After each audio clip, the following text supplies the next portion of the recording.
Hello everyone, मैं Lavkush biology faculty at दक्षिणा। स्वागत करता हूं आप सभी का दक्षिणा ई लर्निंग प्लेटफॉर्म पर। तो आज का जो हमारा टॉपिक है lecture number 2 of plant growth and development. Last lecture में मैंने डिस्कस किया था about growth and indeterminate growth of plants. इसके अलावा I already have discuss about the measurement of growth, right. इसके बाद मैंने डिस्कस किया था अबाउट द ग्रोथ फेजेस, ठीक है। Today I am going to discuss about the growth rate. So I am going to start from the growth rate today. तो growth rate exactly है क्या, you must understand about this, listen carefully about the growth rate. तो बात करते हैं growth rate की। So what is exactly growth rate? Growth rate exactly है क्या? तो ग्रोथ रेट का मतलब ये है increase in growth per unit time. एक पर्टिकुलर टाइम में कितनी ग्रोथ टेक प्लेस करती है, that you called growth rate. तो ग्रोथ रेट क्या है? This is increase in growth per unit time.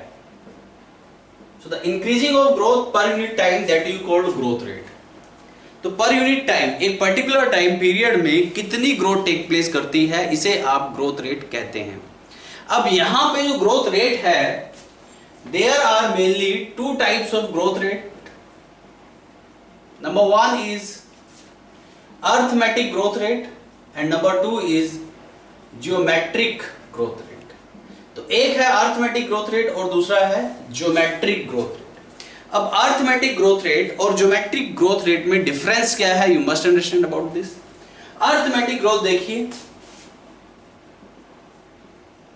अगर हम arithmetic growth की बात करें तो arithmetic जो ग्रोथ है, ये जनरली जो ग्रोथ रेट है, arithmetic growth rate, this is by constant rate. यहां पे ये ग्रोथ एक कांस्टेंट रेट से होती है, ये बात आपको याद रखनी है, राइट। तो growth taking place by constant rate that you called arithmetic growth. तो जो कांस्टेंट रेट से जो ग्रोथ टेक प्लेस करती है, that you called arithmetic growth. For example, जैसे कि यहां पे एक पर्टिकुलर सेल है, this is a particular cell. This cell will divide into the two daughter cells. ये दो डॉटर सेल्स में डिवाइड करती है, राइट। Is that clear? तो यहां पे एक सेल से कितनी सेल्स आई? दो सेल्स। अब यहां पे आगे फर्दर डिवीजन देखिए, यहां पे जो दो सेल्स हैं, दोनों सेल्स में से सिर्फ एक ही सेल डिवाइड होगी, दूसरी सेल डिवाइड नहीं होगी। तो दूसरी सेल जो है undergoes in differentiation and maturation. तो यहां पे ये वाली जो सेल्स है, that undergoes in differentiation and maturation, undergoes in differentiation and maturation. इसमें डिफरेंशिएशन और मैच्योरेशन हो जाता है और सिर्फ यहां पे ये सेल दो सेल्स में फर्दर डिवाइड होती है। Is that clear? फिर आगे आप देखते हैं तो यहां पे ये सेल्स तो ऑलरेडी डिफरेंशिएट थी, ये वाली। अब ये वाली सेल्स भी undergoes in differentiation and maturation, सिर्फ only one cell undergoes in division. तो यहां पे बस एक ही सेल डिवीजन करती है। Is that clear? ये वाली सेल्स में डिवीजन देखा जा रहा है। तो यहां पे 3 सेल्स, यहां पे 4 सेल्स। तो कहने का मतलब ये है, ये एक अर्थमेटिक ग्रोथ पैटर्न है। अर्थमेटिक ग्रोथ पैटर्न में एक सेल बार बार डिवाइड करती है और बाकी जो रेस्ट ऑफ द सेल्स है वो under goes in differentiation and maturation. तो यहां पे जो ग्रोथ टेक प्लेस करती है वो एक कांस्टेंट रेट से ग्रोथ जो है टेक प्लेस करती है। जैसा कि मैंने आपको बताया कि यहां पे एक सेल से दो सेल्स बनी, दोनों में से एक cell undergoes in differentiation and maturation और ये वाली सेल्स अंडरगोज इन डिवीजन। यहां पे भी बार बार यहां पे एक ही सेल डिवीजन में जा रही है, लेकिन जो बाकी जो रेस्ट ऑफ द सेल्स है वो डिफरेंशिएट हो जाती है, मैच्योर हो जाती है। तो यहां पे जो ग्रोथ रेट देखा जा रहा है वो एक कांस्टेंट ग्रोथ रेट है। Is that clear? यहां पे अर्थमेटिक ग्रोथ रेट है। Is that clear to all of you? आपने पढ़ा होगा मैथ्स में अर्थमेटिक प्रोग्रेशन। तो यहां पे जो ग्रोथ हो रही है अर्थमेटिक प्रोग्रेशन में हो रही है, 1 2 3 4 इस तरीके से। Is that clear? या 2 4 6 8 12 इस तरीके से। तो यहां पे only one cell continue to divide and the rest of cells undergoes in differentiation and maturation। ये बात आपको याद रखनी है। only one cell undergoes in continue division, सिर्फ एक ही सेल कंटिन्यू डिवीजन करती है and rest of the sales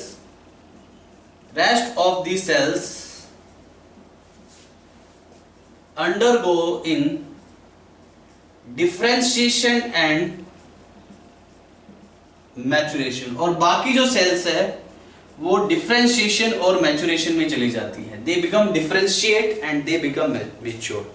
तो यहां पे सिर्फ एक ही सेल बार बार कंटिन्यू डिवीजन में जाती है and the rest of cells undergoes in differentiation and maturation. तो यहां पे ये है अर्थमेटिक ग्रोथ रेट या अर्थमेटिक ग्रोथ। तो यहां पे रेट लिख लीजिए। इस टाइप की जो ग्रोथ देखी जाती है, इसका बेस्ट एग्जांपल है इलोंगेशन ऑफ रूट, राइट। तो रूट इलोंगेशन जो देखा जाता है उसमें अर्थमेटिक ग्रोथ देखी जाती है। एग्जाम्पल इज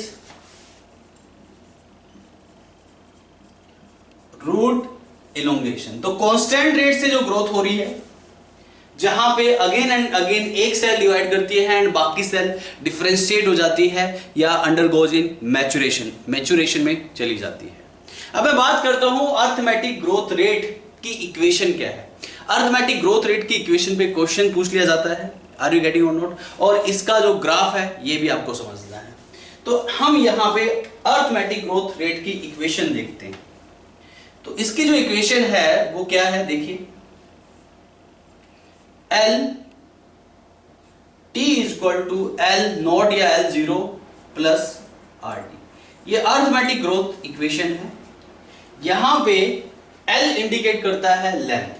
जनरली अगर देखा जाए तो प्लांट की जो लेंथ बढ़ती है वो एक अर्थमेटिक प्रोग्रेशन में बढ़ती है, राइट, यानी कि उसमें अर्थमेटिक ग्रोथ रेट देखा जाता है। और प्लांट का जो साइज बढ़ता है वो जनरली उसमें ज्योमेट्रिक ग्रोथ रेट देखा जाता है। आई will discuss later about this.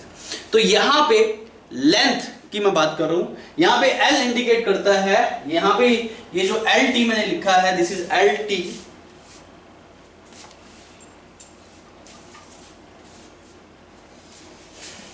LT, this is length at time t, यानी कि लेंथ एक पर्टिकुलर टाइम पे है, और यहां पे L0 जो है वो लेंथ एट इनिशियल टाइम, और यहां पे R जो है ये रेट ऑफ ग्रोथ है, यानी कि ग्रोथ का रेट है। वहीं जो T है वो गिवन टाइम है, यानी कि कितने टाइम में क्या होता है। तो ये इक्वेशन आपको याद रखनी है। ये इक्वेशन एग्जाम में पूछने के लिए आ जाती है अर्थमेटिक ग्रोथ की, ज्योमेट्रिक ग्रोथ की भी पूछी जाती है। अब मैं इसके ग्राफ की बात कर रहा हूं कि इसका ग्राफ कैसे जाएगा, right. Suppose that this is y axis, this is x axis, ये x एक्सिस, ये y axis. x axis indicate करता है टाइम को, वहीं y एक्सिस इंडिकेट करता है लेंथ ऑफ प्लांट या हाइट ऑफ प्लांट। ये लेंथ को इंडिकेट करता है और ये टाइम को। तो यहां पे जो ग्रोथ आएगी, सपोज दैट यहां पे एक पर्टिकुलर लेंथ है जिसको मैंने बताया कि एल नॉट इनिशियल लेंथ, कोई ना कोई लेंथ तो होगी ना, इनिशियल लेंथ। इसके बाद यहां पे टाइम के रेस्पेक्ट में लेंथ इस तरीके से बढ़ती है। जैसा कि मैंने आपको बताया कि यहां पे ये जो ग्रोथ रेट है ये कांस्टेंट रेट है।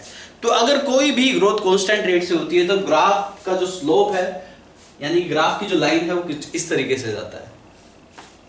तो इस लाइन की जो इक्वेशन होगी LT equal to L0 plus RT, जैसे कि मैं आपको पहले ही बता चुका हूं, this is the equation of arithmetic growth rate. तो ये यहां पे इस लाइन की इक्वेशन हो गई। टाइम के रिस्पेक्ट में लेंथ बढ़ रही है, इज दैट क्लियर। यहां पे एक पर्टिकुलर टाइम है, राइट, ये यहां पे एक पर्टिकुलर लेंथ बढ़ रही है, इसके रिस्पेक्ट में ये लेंथ बढ़ रही है। तो ये जो है आपका अर्थमेटिक ग्रोथ की इक्वेशन है और ये जो है आपका ग्राफ है। तो this is all about arithmetic growth. Now I am going to discuss about geometric growth. So listen carefully about the geometric growth, ध्यान दीजिए। तो बात करते हैं ज्योमेट्रिक ग्रोथ के बारे में।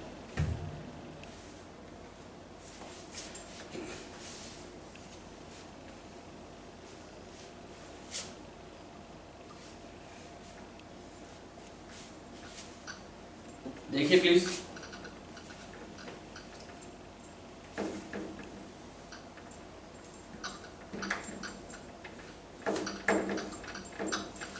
so next is geometric growth.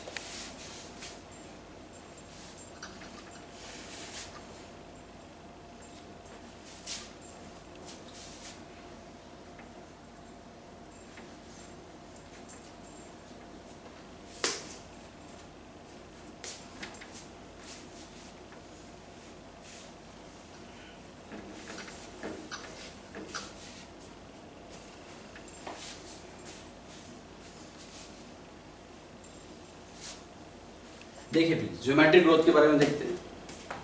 What is exactly geometric growth?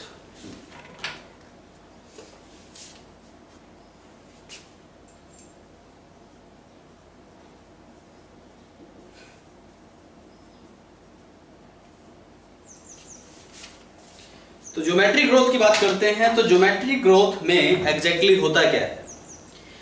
Geometric growth ये एक कांस्टेंट रेट नहीं है. पहली बात तो जैसे कि अर्थमेटिक ग्रोथ रेट में मैंने बताया था कि कांस्टेंट रेट से ग्रोथ होती है अर्थमेटिक ग्रोथ में, लेकिन ज्योमेट्रिक ग्रोथ रेट जो है ये एक फास्ट ग्रोथ रेट है. As compare to arithmetic growth rate, this is faster than arithmetic growth rate, right. Geometric growth rate में क्या होता है कि all cells having the division ability, जैसे मैरिस्मेटिक सेल्स हैं, जितने भी मैरिस्मेटिक सेल्स हैं उन सभी में डिवीजन एबिलिटी होती है. अर्थमेटिक सेल में only one cell divide again and again, या only very few cells divide and again and again, and the rest of the cells undergoes in differentiation and maturation. यहां पे ऐसा नहीं होता है. यहां पे all cells continue to divide. इस ग्रोथ रेट में सारी की सारी सेल्स कंटिन्यूअसली डिवीजन शो करती हैं. आर यू गेटिंग और नॉट?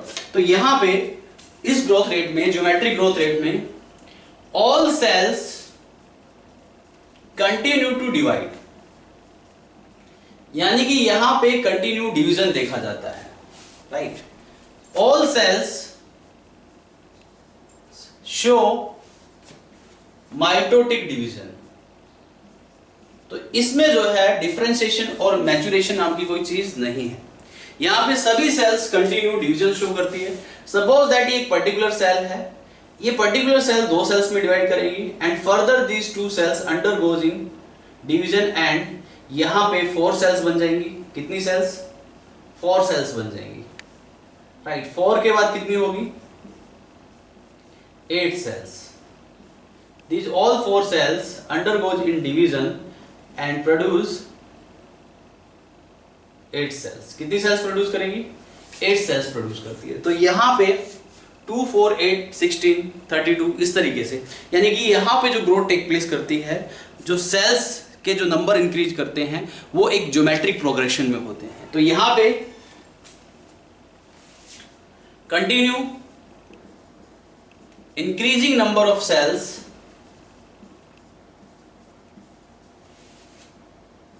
इन मल्टीप्लीकेशन, और you can say geometric progression. यहां पे सेल्स के जो नंबर बढ़ते हैं वो ज्योमेट्रिक प्रोग्रेशन में, या यहां पे उनका कंटिन्यू इंक्रीज होता है ज्योमेट्रिक ग्रोथ रेट में.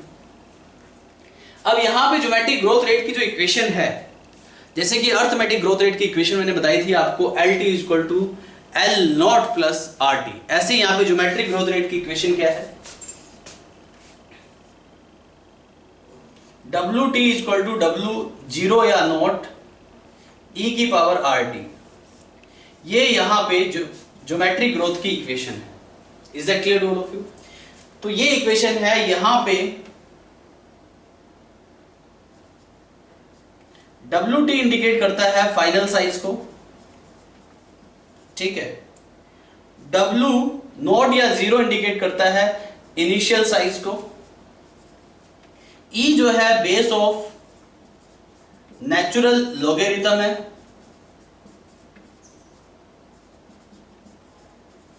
वहीं R जो है वो ग्रोथ रेट को इंडिकेट करता है. T जो है वो इंडिकेट करता है टाइम को. तो ये इक्वेशन है ज्योमेट्रिक ग्रोथ रेट की. अब मैं बात करता हूं ज्योमेट्रिक ग्रोथ रेट की कर्व क्या है। ज्योमेट्रिक ग्रोथ रेट की जो कर्व है वो सिग्मोइड कर्व होती है, ये आपको पता होना चाहिए। देखिए जो ज्योमेट्रिक ग्रोथ रेट की कर्व है वो कुछ इस तरीके से होती है। This is the curve for geometric growth rate. ये कर्व जो है ज्योमेट्रिक ग्रोथ रेट की कुछ इस तरीके से आएगी। This is S shape curve, इसको आप एस शेप कर्व भी कहते हैं, सिग्मोइड कर्व कहते हैं। तो यहां पे ये भी क्वेश्चन एग्जाम में फ्रेम हो सकता है। ये इक्वेशन बहुत ही इंपॉर्टेंट है, ये एग्जाम में एज ए क्वेश्चन फ्रेम हो सकती है, ज्योमेट्रिक ग्रोथ रेट की भी और अर्थमेटिक ग्रोथ रेट की भी। यहां पे जो कर्व है इसमें शेप ऑफ कर्व कैसी है ये आपको पता होना चाहिए। The shape of curve is S shape. कैसी है?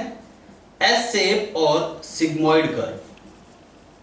तो ये जो एस शेप और सिग्मोइड कर्व है, एक चीज और, यहां पे जो एस शेप और सिग्मोइड कर्व है ये रिप्रेजेंट करती है different phases of geometric growth को। तो यहां पे जो फेजेस ऑफ ज्योमेट्रिक ग्रोथ है,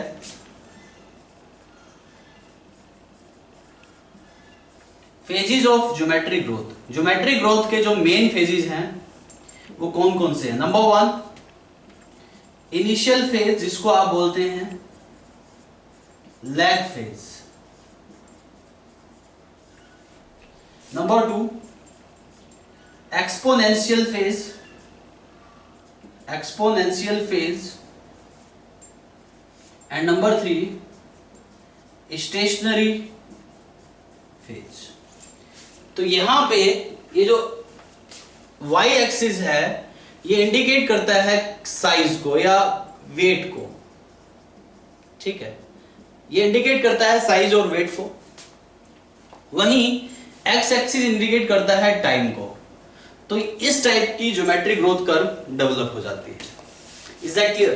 तो यहां पे 3 डिफरेंट फेजेस देखे जाते हैं, इनिशियल फेज और लैग फेज, इसके बाद एक्सपोनेंशियल फेज और लास्ट है स्टेशनरी फेज। तो ज्योमेट्रिक ग्रोथ में 3 मेन फेजेस होते हैं, initial phase, exponential phase and stationary phase.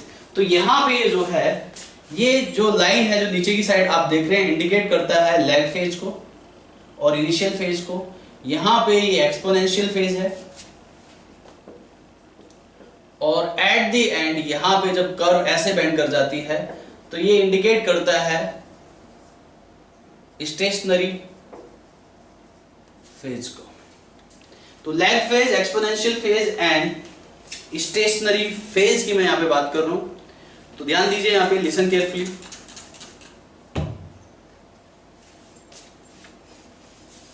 तो इनिशियल फेज जिसको आप लैग फेज कहते हैं,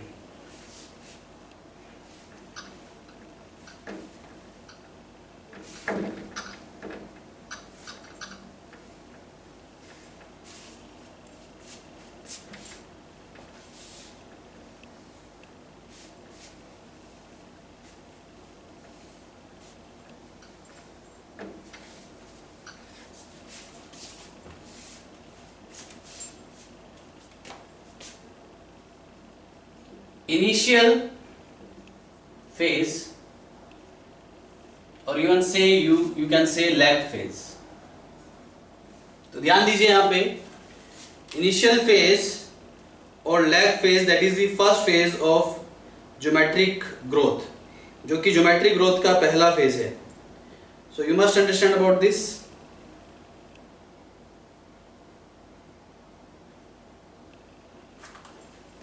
देखिए प्लीज, तो यहां पे इनिशियल फेज और लैग फेज की मैं बात कर रहा हूं। तो ये जो इनिशियल फेज और लैग फेज की मैं बात करूं तो यहां पे number of cells are very few. तो यहां पे जो ग्रोथ रेट होगा वो बहुत ही स्लो होगा ड्यूरिंग इनिशियल फेज। तो in this case initial number of cells very few। if the cells numbers are very few it means show a very slow growth rate।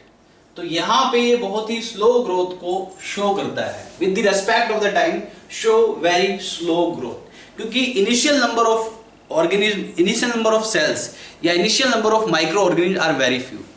Right. इस ये जो geometric growth है, इस geometric growth का जो example मैं आपको बताऊं, जैसे बैक्टीरियल डिवीजन होता है, बैक्टीरिया की जो सेल्स हैं, बैक्टीरिया में जो रिप्रोडक्शन है या बैक्टीरिया में जो नंबर ऑफ सेल्स इंक्रीज करती है बाय ज्योमेट्रिक ग्रोथ, या ईस्ट के जो नंबर ऑफ सेल्स इंक्रीज करते हैं बाय ज्योमेट्रिक ग्रोथ।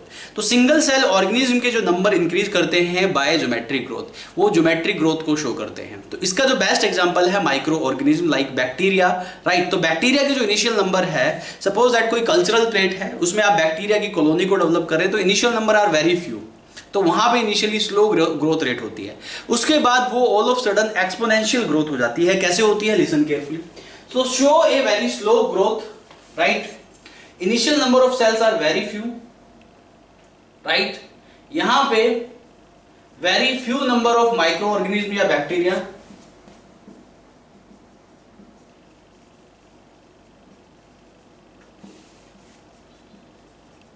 जिसको इनिशियल फेज या लैग फेज कहते हैं।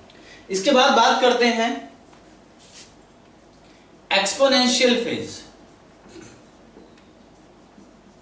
Exponential phase indicate the growth by very fast rate. तो एक्सपोनेंशियल फेज में ग्रोथ जो है बहुत ही फास्ट रेट से होती है।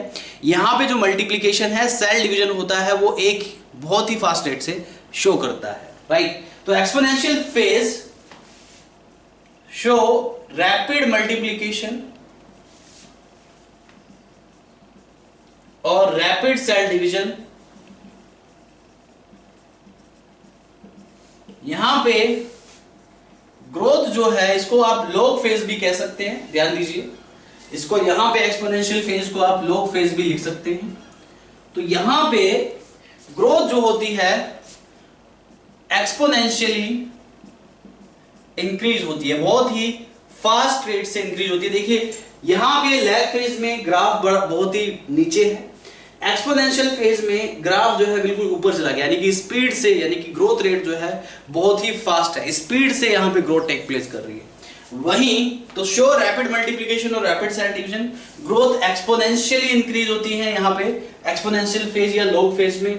वहीं स्टेशनरी फेज की मैं बात करूं तो स्टेशनरी फेज पे आते आते ग्रोथ जो है वो लिमिटेड हो जाती है due to shortage of space and shortage of food. तो यहां पे कोई भी ग्रोथ एक्सपोनेंशियली हमेशा के लिए इंक्रीज नहीं होती है, वो कहीं ना कहीं पे आके रुक ही जाती है। तो ये भी यहां पे रुक गई है, क्यों? क्योंकि शॉर्टेज ऑफ स्पेस है और शॉर्टेज ऑफ फूड है। तो शॉर्टेज ऑफ स्पेस और शॉर्टेज ऑफ फूड की वजह से ये एक्सपोनेंशियली ग्रोथ नहीं हो रही है, ये कांस्टेंट ग्रोथ हो गई है यहाँ पे, राइट। यहाँ पे लिमिटेड ग्रोथ हो गई है।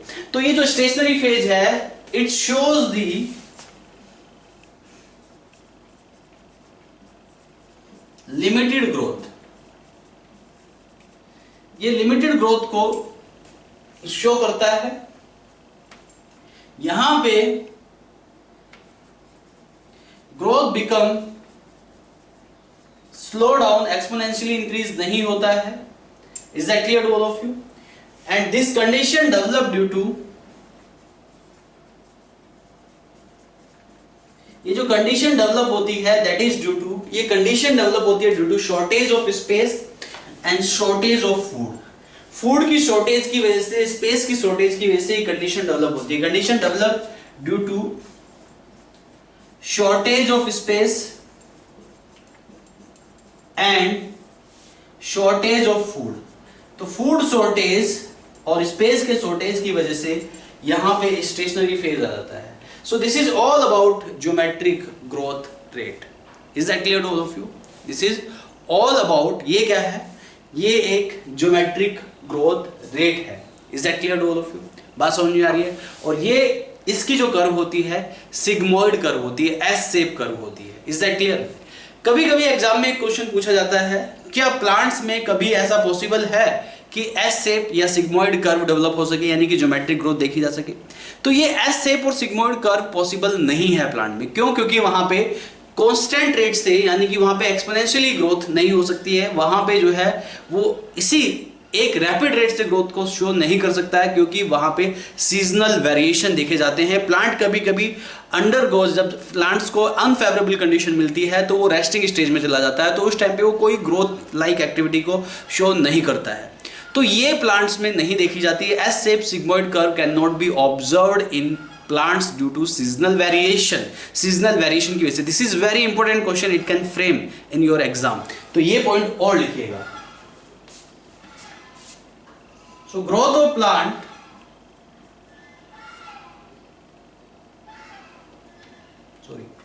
plants do not show S shape or sigmoid curve। जो plants होते हैं they do not show S shape or sigmoid curve।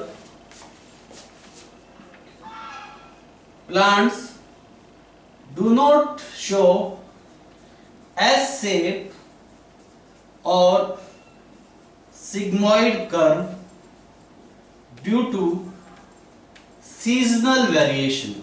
Seasonal variation की वजह से प्लांट एस शेप या सिग्मोइड कर्व को शो नहीं करते हैं।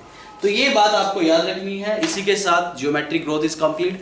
Now I am going to discuss about absolute growth rate and relative growth rate. You must understand about absolute growth rate and relative growth rate also, listen carefully. इसके बाद बात करते हैं other types of growth rate. एक है absolute growth rate और दूसरा है relative growth rate. Listen carefully about absolute growth rate, ध्यान दीजिए। एब्सोल्यूट ग्रोथ रेट की हम बात करते हैं। देखिए एब्सोल्यूट ग्रोथ रेट एग्जैक्टली है क्या, you must understand about the absolute growth rate. For example यहां पे मैं एक डायग्राम की हेल्प से आपको एब्सोल्यूट ग्रोथ रेट समझा रहा हूं, लिसन केयरफुली।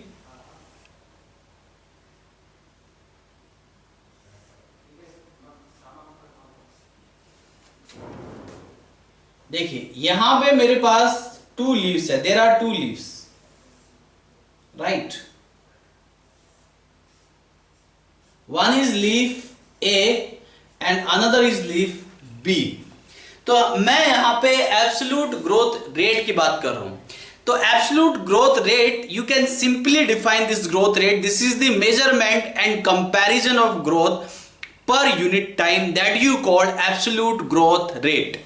तो absolute growth rate is measurement, this is the measurement and comparison of growth per unit time, of growth per unit time. तो एब्सोल्यूट ग्रोथ क्या है, this is the measurement and comparison of growth per unit time that you called absolute growth. यहां पे ये एक leaf ए है, दूसरी leaf B है, तो इसमें एब्सोल्यूट ग्रोथ रेट को आपको फाइंड आउट करना है। तो कैसे आप एब्सोल्यूट ग्रोथ रेट को फाइंड आउट करेंगे, देखिए अब यहां पे एक पर्टिकुलर लीफ ए है, इसमें जो ग्रोथ टेक प्लेस की, देखिए इसमें यहां पे ग्रोथ टेक प्लेस हुई। लिसन केयरफुली, ध्यान दीजिए प्लीज।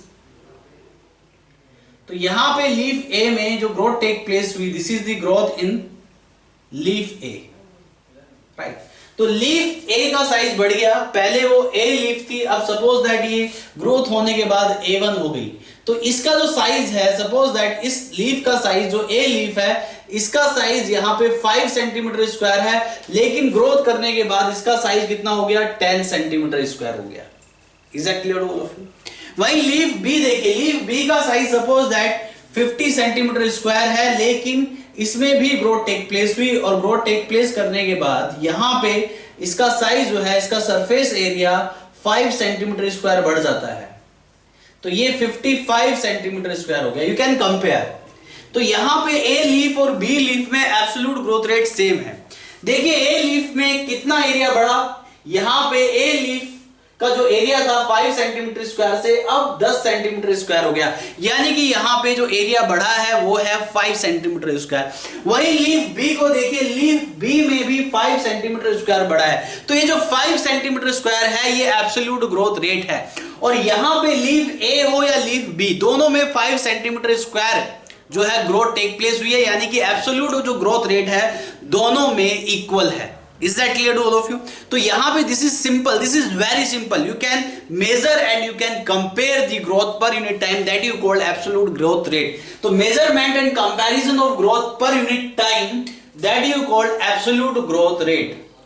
Right? यहां पे for leaf A1 and leaf B1, absolute growth is same, absolute growth is same. यहां पे दोनों का साइज कितना बड़ा है, एब्सोल्यूट ग्रोथ रेट कितना आया है यहाँ पे 5 सेंटीमीटर स्क्वायर, यानी कि लीफ ए में 5 से 10 सेंटीमीटर स्क्वायर हो गया, लीफ बी में 50 से 55 सेंटीमीटर स्क्वायर हो गया। तो यहां पे जो एब्सोल्यूट ग्रोथ रेट निकला है, absolute growth rate, absolute growth rate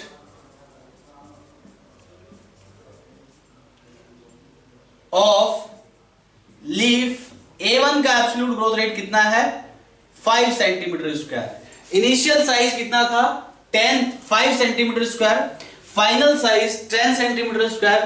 तो यहां पे 5 सेंटीमीटर स्क्वायर है absolute growth rate of leaf A1 and leaf B1 का ग्रोथ रेट कितना है, इनिशियल 50 सेंटीमीटर स्क्वायर था, बाद में 55 सेंटीमीटर स्क्वायर हो गया, यानी कि यहां पे 5 सेंटीमीटर स्क्वायर बढ़ा है। तो leaf A1 and leaf B1, leaf A and leaf B दोनों का absolute growth rate is same.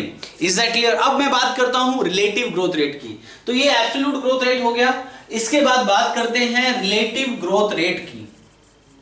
अगर बात की जाए रिलेटिव ग्रोथ रेट की, तो रिलेटिव ग्रोथ रेट क्या है, RGR भी आप इसको लिख सकते हैं शॉर्ट फॉर्म में, यानी कि relative growth rate. Relative growth rate का मतलब ये है this is the growth per unit time, right, according to initial parameter.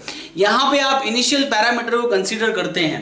Absolute growth rate में आप कोई इनिशियल पैरामीटर कंसीडर नहीं करते हैं, बस आप इतना देखते हैं कि ग्रोथ कितनी हुई है, राइट। जैसे कि लीफ ए और लीफ बी में आपने इनिशियल पैरामीटर कंसीडर नहीं किया और आपने बता दिया कि लीफ ए और लीफ बी में 5 सेंटीमीटर स्क्वायर ग्रोथ हुई है।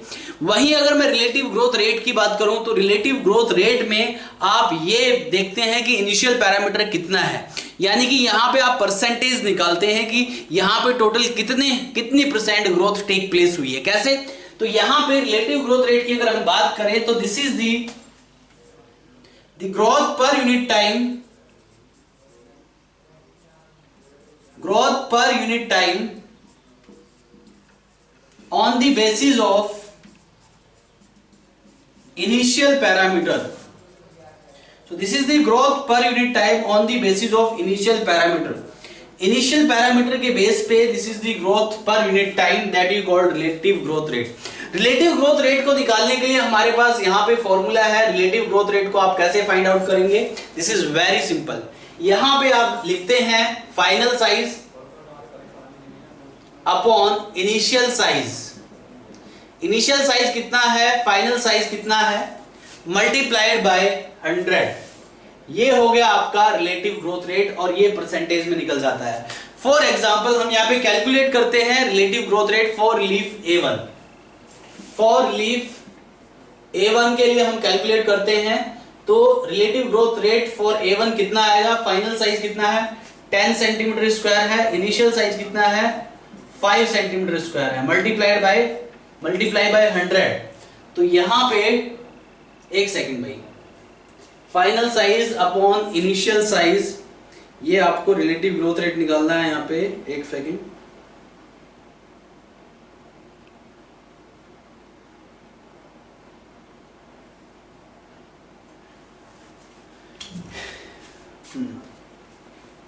यहां पे इनिशियल पैरामीटर ये थोड़ी मिस्टेक हो गई है, यहां पे मेक इट करेक्ट।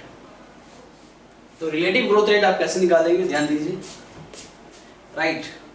यहां पे जो ग्रोथ पर यूनिट टाइम आया है वो निकालेंगे upon the basis of initial parameter, है ना, पर unit time upon initial size multiplied by 100। For leaf A1 के लिए निकालते हैं हम रिलेटिव ग्रोथ रेट। यहां पे पर यूनिट टाइम कितना है 5 सेंटीमीटर स्क्वायर, इनिशियल साइज कितना था 5 सेंटीमीटर स्क्वायर, मल्टीप्लाइड बाय 100। तो यहां पे रिलेटिव ग्रोथ रेट कितना है 100% जो है रिलेटिव ग्रोथ रेट आ गया, ठीक है जी। तो यहां पे रिलेटिव ग्रोथ रेट का जो फॉर्मूला है growth per unit time upon initial size multiplied by 100, right, ये है रिलेटिव ग्रोथ रेट।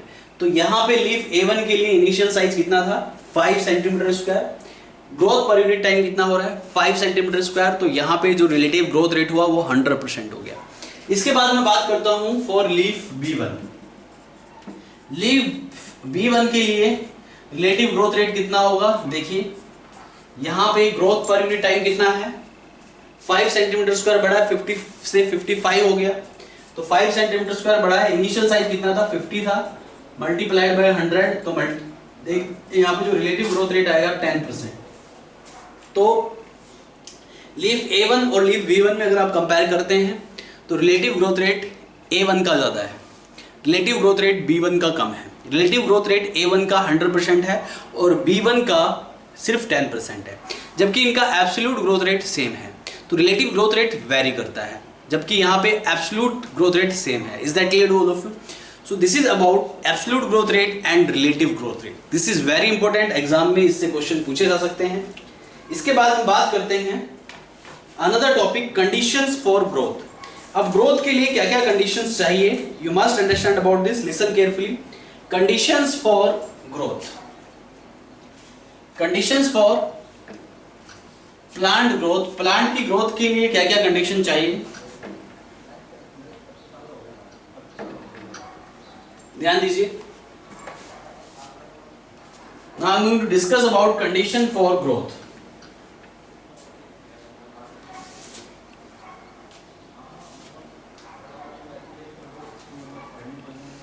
तो इसके बाद है conditions for growth that I'm going to discuss. यहां पे कौन कौन सी conditions required है growth के लिए, you must understand about this, listen carefully. तो कंडीशन कौन कौन सी रिक्वायर्ड है, देखिए प्लीज। तो यहां पे conditions for growth, conditions for plant growth, plant की ग्रोथ के लिए क्या क्या यहां पे कंडीशंस रिक्वायर्ड है, you must understand about this. तो यहां पे जो प्लांट की ग्रोथ के लिए कंडीशंस रिक्वायर्ड है, आप कैसे कहेंगे कि किसी प्लांट में ग्रोथ टेक प्लेस कर रही है, प्लांट में ग्रोथ टेक प्लेस करती है, राइट, आप इजीली आइडेंटिफाई कर सकते हैं।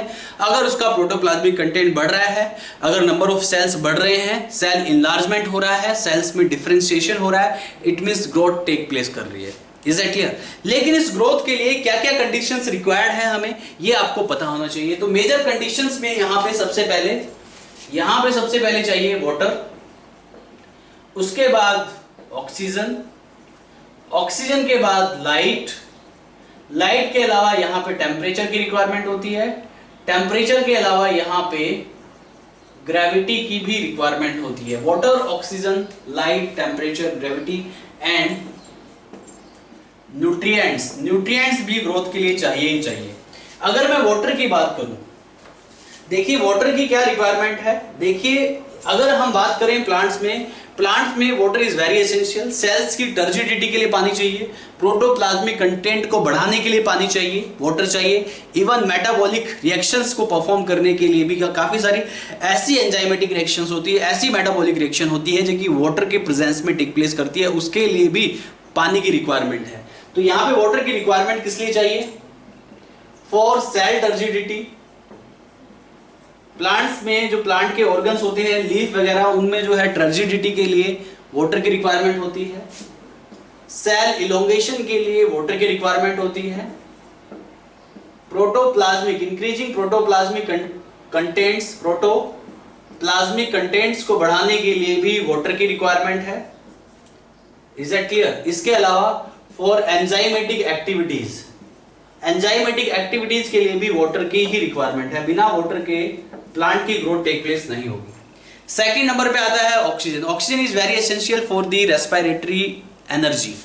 रेस्पिरेटरी एनर्जी को प्रोड्यूस करने के लिए ऑक्सीजन की रिक्वायरमेंट होती है। ग्रोथ एक एनाबॉलिक प्रोसेस है और ग्रोथ में एनर्जी की रिक्वायरमेंट होती है और उस एनर्जी की रिक्वायरमेंट को ऑक्सीजन भी पूरी करता है। बिना ऑक्सीजन के एनर्जी रिक्वायरमेंट पूरी नहीं होगी, क्योंकि ऑक्सीजन की हेल्प से रेस्पिरेटरी एनर्जी प्रोड्यूस होती है। Is that clear? तो यहां पे another condition is oxygen. Oxygen जो है is very essential to produce energy. Oxygen की हेल्प से produce respiratory energy. Respiratory energy produce होती है ऑक्सीजन की हेल्प से, you must understand about this. Oxygen produce respiratory energy, and this energy required for growth, as growth is anabolic process. जैसे कि growth एक anabolic process है, तो growth यहाँ पे एक एनाबॉलिक प्रोसेस है। इस एनाबॉलिक प्रोसेस में synthesis of thousands of molecules take place, और यहाँ पे सिंथेसिस ऑफ मॉलिक्यूल्स के लिए ऑक्सीजन की रिक्वायरमेंट है, रेस्पिरेटरी एनर्जी की रिक्वायरमेंट है। तो ऑक्सीजन भी एक कंडीशन है जो कि ग्रोथ के लिए बहुत ही जरूरी है। इसके बाद लाइट की अगर हम बात करें, light is not that much important for the initial growth, but it is very essential for certain growth in plants. Light is very essential for certain physiological activities and certain growth of plant. This is very essential for tissue differentiation. कुछ plant में जो tissue differentiation होता है due to the presence of light, tissue differentiation, chlorophyll formation,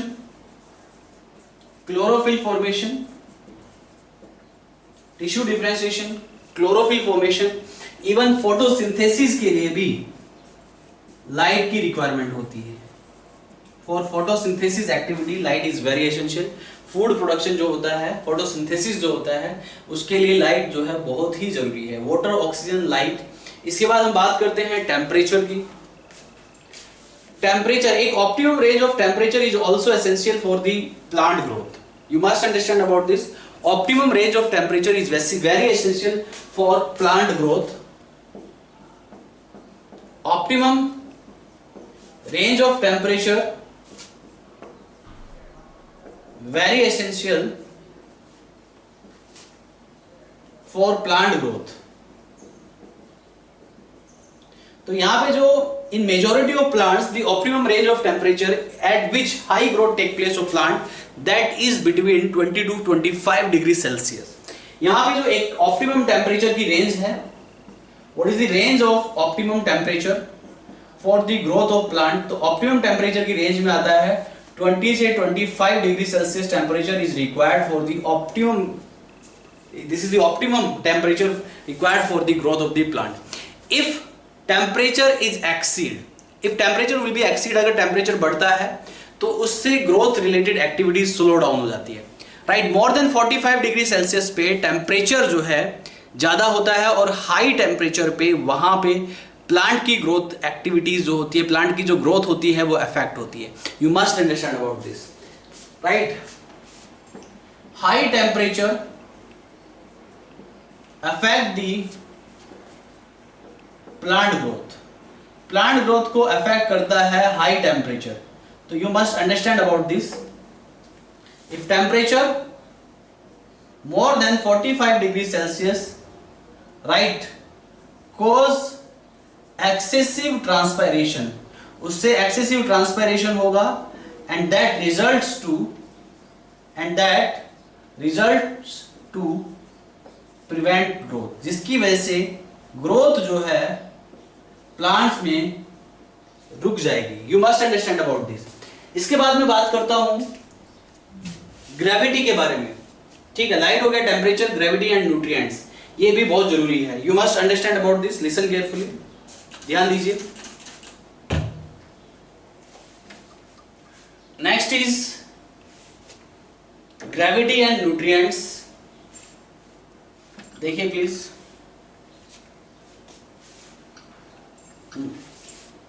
तो gravity और nutrients भी plant की growth के लिए बहुत जरूरी है।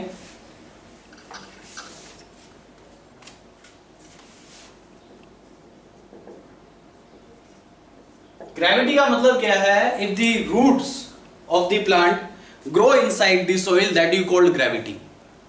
Is that clear? एंड इसे आप जियोट्रोपिज्म भी बोलते हैं। Is that clear? Roots of plants grow according to the gravity of soil। ये ग्रेविटी हो गया। ग्रेविटी के बाद जो अगला आता है हमारा यहाँ पे, next is Nutrients are very essential for the growth of plants. Macronutrients as well as micronutrients दोनों ही प्लांट की ग्रोथ के लिए बहुत जरूरी है. अगर न्यूट्रिएंट्स नहीं होंगे तो प्लांट्स में डेफिशिएंसी डिसऑर्डर्स देखे जा सकते हैं, जिसकी वजह से प्लांट की ग्रोथ रिटार्ड कर सकती है, क्लोरोफिल डिस्ट्रक्शन हो सकता है, बहुत सारी प्रॉब्लम्स हो सकती हैं. तो न्यूट्रिएंट्स भी बहुत जरूरी है प्लांट की ग्रोथ के लिए. इसी के साथ conditions of growth complete. Now the another topic is differentiation, D differentiation and रीडिफरेंशिएशन. That I am going to discuss in detail. So listen carefully about. Next topic is differentiation, de-differentiation and re-differentiation. That I am going to discuss in detail. Plant में जो growth होती है that is a very open type growth. Plant में indeterminate growth होती है, indefinite growth होती है, limitless growth होती है, अनलिमिटेड ग्रोथ होती ही रहती है. तो प्लांट में जो ग्रोथ का टाइप है वो ओपन है. वैसे ही प्लांट में अगर डिफरेंशिएशन देखा जाए तो वो भी ओपन है. ऐसा नहीं है कि प्लांट में अगर कोई बॉडी सेल्स, कोई बॉडी ऑर्गन डिफरेंशिएट कर गया तो उसमें फिर से सेल डिवीजन की एबिलिटी डेवलप नहीं हो सकती है, उसमें फिर से सेल डिवीजन की एबिलिटी होती है. तो प्लांट में ग्रोथ जो डिफरेंशिएशन है, इवन ग्रोथ है, वो दोनों ही ओपन है. This is the statement. This statement is very important and it can frame as question in your exam. So यहां पे ग्रोथ एंड डिफरेंशिएशन दोनों ही ओपन टाइप होते हैं in case of plants. So you must understand about this. So next is differentiation, redifferentiation, de-differentiation. तो ये आपको पता होना बहुत जरूरी है. You must understand about this. Listen carefully.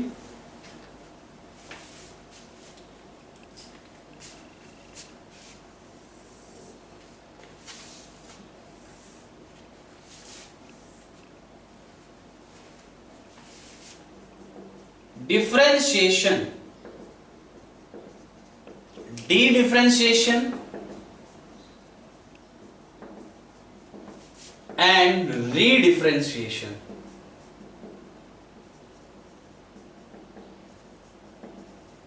ये 3 डिफरेंट कंडीशंस हैं. तो you must understand about differentiation first.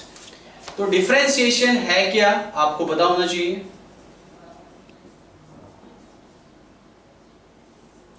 When the cells or the tissue, right, when the cells or tissue lose the ability of division, अगर वो अपनी division ability को loss कर देते हैं, इसे आप डिफरेंशिएशन कहते हैं. Is that clear all of you.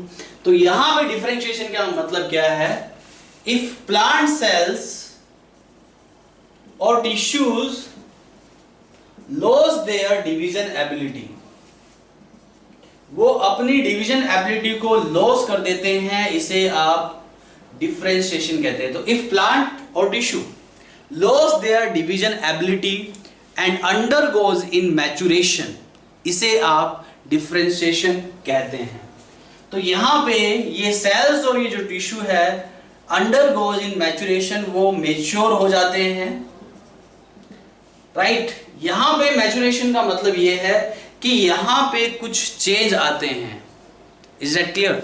यहां पे डिवीजन एबिलिटी खत्म हो जाती है. इसके अलावा अंडरगोज इन मैच्योरेशन, ये मैच्योर हो जाते हैं. इनमें कुछ परमानेंट चेंज देखे जाते हैं, जैसे कि ये अपने आप को डिफरेंट फंक्शंस के लिए अटेन कर लेते हैं. मैंने आपको बताया था पहले भी, स्ट्रक्चरल डिफरेंशिएशन हो सकता है, फिजियोलॉजिकल डिफरेंशिएशन हो सकता है. Is that clear. तो they change in their structure, they change in their biochemistry, they change in their physiological functions, so they change in their activity. Is that clear all of you. तो ये differentiation में ये देखा जाता है. तो such tissues undergoes in different changes and starts to, ये भी पॉइंट आपको लिखना है, and start to perform various function, और ये various functions को perform करना स्टार्ट कर देते हैं. मेरिस्टेमेटिक सेल्स में और मेरिस्टेमेटिक टिश्यूज में एज सच कोई फिजियोलॉजिकल फंक्शन परफॉर्म नहीं होता है. जब ये मेरिस्टेमेटिक सेल्स और जब ये मेरिस्टेमेटिक टिश्यूज जो हैं परमानेंट टिश्यू में कन्वर्ट हो जाते हैं, डिवीजन एबिलिटी को लॉस कर देते हैं, उसके बाद they become capable to perform various function. उसके बाद वो वेरियस फंक्शंस को परफॉर्म करने के लिए कैपेबल बनते हैं। तो याद रहे, जब सेल अपनी डिवीजन स्टेज में होती है, जब सेल मेरिस्टेमेटिक सेल्स स्टेज में होती है, तो वो एज सच कोई खास पर्टिकुलर फंक्शंस को परफॉर्म नहीं कर पाती है। लेकिन जैसे ही वो अपनी डिवीजन एबिलिटी को लॉस कर देती है, मैच्योरेशन स्टेज में चली जाती है, इसको आप डिफरेंशिएशन कहते हैं। उस टाइम पे वो कुछ पर्टिकुलर फंक्शंस को परफॉर्म करना स्टार्ट कर देती है। एंड ये जो सेल्स है अंडरगोज इन सर्टेन चेंज। ये जो चेंजेस हैं, जैसे कि साइज में चेंज आ जाता है, स्ट्रक्चर्स में चेंज आ जाता है, फंक्शंस में चेंज आ जाता है, फिजियोलॉजिकल फंक्शंस जो है वो परफॉर्म करना स्टार्ट कर देते हैं, एंड सो ऑन। तो ये हो गया डिफरेंशिएशन। ये पॉइंट आपको लिखना है यहां पे। जो डिफरेंशिएशन है and growth in plants, differentiation and growth both are open process in plants. ये दोनों ही प्लांट्स में ओपन प्रोसेस है, ये दोनों ही प्लांट में ओपन प्रोसेस है। आर यू गेटिंग और नॉट? इसके बाद हम बात करते हैं डी डिफरेंशिएशन की। अगर डी डिफरेंशिएशन की बात करें, देखिए मैंने बताया कि meristematic cell loss the ability of division और वो मैच्योर हो जाती है, कुछ फिजियोलॉजिकल फंक्शंस परफॉर्म करना स्टार्ट कर देते हैं। अच्छा, एक चीज और यहाँ पे, इसके कुछ एग्जांपल्स मैं आपको बता देता हूं जो कि एग्जाम में पूछ लिए जाते हैं। एनसीईआरटी में ये टॉपिक जो है, राइट, इसका एक पैराग्राफ दिया हुआ है, दैट इज वेरी इंपॉर्टेंट, और इसके एग्जाम्पल जो है जनरली एग्जाम में पूछे जाते हैं। आप अगर जब क्वेश्चन करने बैठेंगे तो आपको कुछ क्वेश्चंस डिफरेंशिएशन, रीडिफरेंशिएशन और डी डिफरेंशिएशन से रिलेटेड जरूर मिल जाएंगे, खासकर एग्जाम्पल जरूर पूछे जाते हैं। इसके एग्जाम्पल्स में आप काफी कुछ लिख सकते हैं, जैसे ट्रैकिड्स। अगर हम ट्रैकिड्स की बात करें, ये जाइलम एलिमेंट्स हैं। ट्रैकिड्स में क्या होता है, डिफरेंशिएशन देखा जाता है। ट्रैकिड्स की सेल वॉल में लिग्नोसेलुलोजिक वॉल डेवलप हो जाती है, डिपोजिशन ऑफ लिग्नोसेलुलोजिक मटेरियल, राइट। वहां पे प्रोटोप्लाज्म जो है वो वहां पे लॉस कर जाता है प्रोटोप्लाज्म, और प्रोटोप्लाज्मिक लॉस से वो become capable for the conduction of water के कंडक्शन के लिए कैपेबल बन जाता है। तो ये मैं कैरेक्टर्स भी लिख देता हूं इसमें। लॉस ऑफ प्रोटोप्लाज्म, ट्रैकिड्स में प्रोटोप्लाज्म लॉस हो गया, ये एक चेंज ही है अपने आप में, राइट। ये इससे पहले लिविंग था, ये अब क्या हो गया, डेड हो गया है।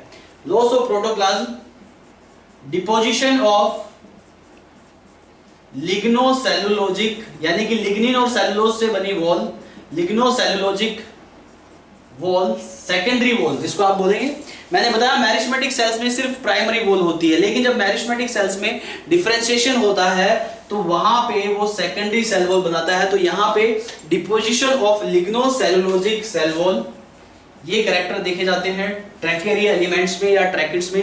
तो प्रोटोप्लाज्मिक लॉस और सेलुलोजिक डिपोजिशन, ये एक डिफरेंशिएशन को शो करता है, ये एक चेंज को शो करता है। अब ये मेरिस्टेमेटिक एक्टिविटी परफॉर्म नहीं कर रहा है, ये मैच्योर हो गया है ट्रैकिड्स। ऐसी अनदर एग्जांपल आप ले सकते हैं, और भी यहाँ पे एनसीईआरटी में एग्जांपल दिए। क्लोरेनकाइमा, क्लोरेनकाइमा टिश्यू जो होते हैं ये टाइप ऑफ पैरेनकाइमा है and highly specialised for photosynthesis, contain a large amount of chloroplast. ये हाईली स्पेशलाइज्ड टिश्यू होते हैं। मैंने बोला कि डिफरेंशिएटेड टिश्यू एक पर्टिकुलर फंक्शंस को परफॉर्म करना स्टार्ट कर देते हैं, वो एक पर्टिकुलर फंक्शंस को परफॉर्म करने के लिए स्पेशलाइज्ड बन जाते हैं। तो यहाँ पे क्लोरेनकाइमा जो है एक पर्टिकुलर फंक्शंस को परफॉर्म करने के लिए स्पेशलाइज्ड टिश्यू बन गया है। क्लोरेनकाइमा जो है highly specialized tissue, this is highly specialized tissue for photosynthesis, tissue for photosynthesis. Photosynthesis के लिए ये एक हाईली स्पेशलाइज्ड टिश्यू है। तो ये एक डिफरेंशिएशन का एग्जांपल है, राइट। ये सब एग्जांपल वो हैं जो एनसीईआरटी में दिए हैं और एग्जाम में पूछे जाते हैं, इसलिए मैं इनको डिटेल में डिस्कस कर रहा हूं। तो ट्रैकिड्स और ट्रैकेरिया एलिमेंट्स ये भी लिख सकते हैं आप। क्लोरेनकाइमा, इसके अलावा एरेनकाइमा। एरेनकाइमा टिश्यू भी ये टाइप ऑफ पैरेनकाइमा आपने पढ़ा होगा। एरेनकाइमा में क्या होता है, ये स्पेशल टाइप का पैरेनकाइमा होता है जो कि एक्वेटिक प्लांट को बुएंसी प्रोवाइड करता है, फ्लोटिंग एबिलिटी प्रोवाइड करता है। आपने एरेनकाइमा के बारे में पढ़ा होगा, इसमें लार्ज एयर सैक होते हैं जो कि एक्वेटिक प्लांट को फ्लोटिंग एबिलिटी प्रोवाइड करते हैं। तो ये भी बहुत इंपॉर्टेंट है। इसके अलावा एरेनकाइमा हो गया, पैरेनकाइमा हो गए, कोलेनकाइमा हो गया, स्क्लेरेनकाइमा हो गया। तो ये सब क्या है, डिफरेंशिएटेड टिश्यूज के एग्जांपल हैं, ये एग्जांपल एग्जाम में पूछ लिए जाते हैं। तो डिफरेंशिएशन का मतलब है कि अगर कोई सेल अपनी डिवीजन एबिलिटी को लॉस कर देती है और उसमें कुछ परमानेंट चेंजेस आ जाते हैं, राइट, वो जो चेंजेस हैं स्ट्रक्चरल चेंज हो सकते हैं, फिजियोलॉजिकल चेंज हो सकते हैं, या कोई भी चेंज हो सकते हैं, एंड वो start to perform a specific function, specific functions को परफॉर्म करना स्टार्ट कर देता है, इससे डिफरेंशिएशन कहते हैं। Tracheary elements is the best example of differentiation.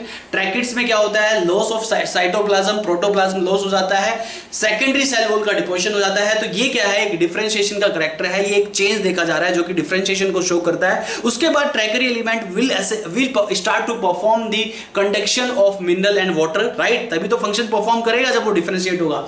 इसके बाद chlorenchyma highly specialised for photosynthesis, aerenchyma provide buoyancy to the aquatic plants, are you getting और नॉट, फ्लोटिंग एबिलिटी प्रोवाइड करता है। So this is about differentiation. अब मैं बात करता हूं डी डिफरेंशिएशन की। देखिए, पहले डिफरेंशिएशन होता है, उसके बाद आता है डी डिफरेंशिएशन। अगर डी डिफरेंशिएशन की मैं बात करूं, अभी यहां पे डिफरेंशिएशन में क्या हुआ कि जो मैरिस्मेटिक सेल थी या मैरिस्मेटिक टिश्यू था, यहां पे प्लांट के टिश्यूज में डिवीजन एबिलिटी का लॉस हो गया है, राइट, ये था डिफरेंशिएशन।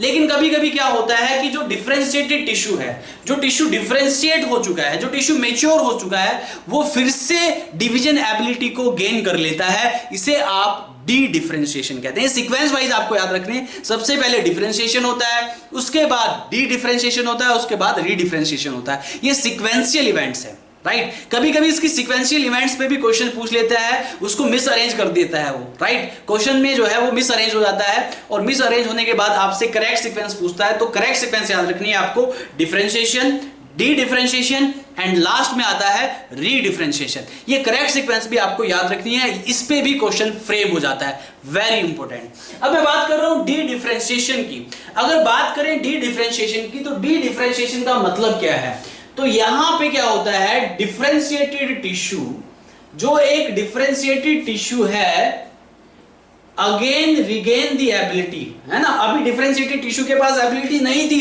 सेल डिवीजन की, but by chance in certain events, in certain condition, differentiation as I already told you open type का होता है, राइट। तो यहां पे differentiated tissue again regain the ability of cell division, that you call dedifferentiation. तो differentiated tissue again फिर से वो अपनी पहली वाली प्रॉपर्टी पे आ गया, again regain the ability of division, इसे आप डी डिफरेंशिएशन कहते हैं। इसे आप क्या कहते हैं, डी डिफरेंशिएशन कहते हैं। और इसके काफी सारे एग्जांपल है, इसके एग्जांपल बहुत ही इंपॉर्टेंट है एग्जाम में, as I already told you before, again and again I am saying to you कि ये एग्जांपल्स आपको याद रखने हैं। डिफरेंशिएशन के एग्जांपल ये मैंने लिखे, tracheary elements, aerenchyma, collenchyma, chlorenchyma, ये सब डिफरेंशिएशन के एग्जांपल है। ऐसे ही डी डिफरेंशिएशन के एग्जांपल्स हैं, जैसे कि core cambium, interfascicular cambium, interfascicular cambium, cambium, wound cambium, right. तो कैम्बियम जनरली डिफरेंशिएटेड टिश्यूज के एग्जांपल में आता है। Core cambium, interfascicular cambium, wound cambium, ये सब डी डिफरेंशिएशन के एग्जांपल है। ये एग्जांपल आपको याद रखने हैं, very important, can frame as question in your exam. ये एग्जाम में एज ए क्वेश्चन फ्रेम हो सकते हैं, तो ये आपको याद रखने हैं। इसके बाद मैं बात करता हूं री डिफरेंशिएशन की। Now the last event is री डिफरेंशिएशन। अब डी डिफरेंशिएशन में अगेन, राइट, उसने जो है डिवीजन एबिलिटी को फिर से गेन कर लिया। अब यहां पे री डिफरेंशिएशन में क्या होगा कि जो डी डिफरेंशिएटेड टिश्यू है, पहले डिफरेंशिएशन हुआ, डिफरेंशिएटेड टिश्यू ने regain the ability of division, D differentiation हो गया।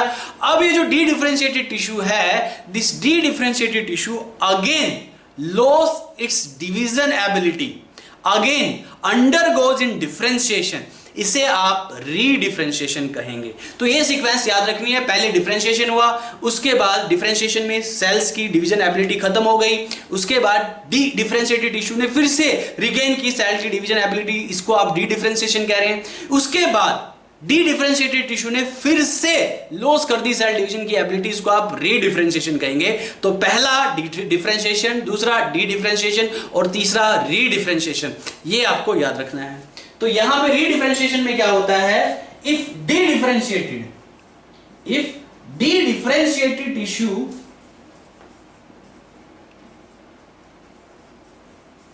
again lost the ability of division,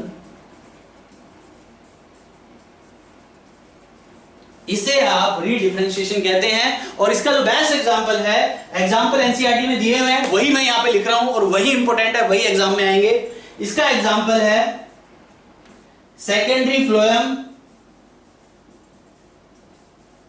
secondary xylem, secondary cortex, right,